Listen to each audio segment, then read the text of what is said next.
The Ciria C790F Code of Practice for Flood Resilience.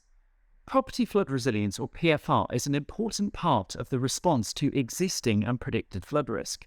This is particularly relevant in areas where it's not possible to protect communities by structural flood defences, or where it's necessary to manage residual risk, where existing defences may be overtopped or fail. PFR, by definition, includes measures that provide a way to reduce the risks to people and property by enabling households and businesses to reduce flood damage, speed up recovery, reoccupation of flooded buildings, and potentially obtain insurance more easily and affordably. Such measures are aimed at reducing the amount of water from entering buildings, known as resistance measures, or limiting the damage caused if water does enter a building, known as recoverability measures. Recoverable materials and construction methods reduce the probability of permanent damage being caused, maintain structural integrity, and aid recovery.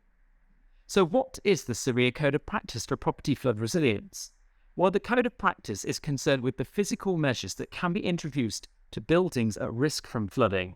Often PFR measures can be installed as part of the repair of buildings after they have been flooded. However, some property owners may wish to be proactive and fit measures in anticipation of a flood, which is commendable. In the Code of Practice, the term PFR should be taken to mean physical measures applied at the building scale that are aimed at reducing damage to buildings and their contents.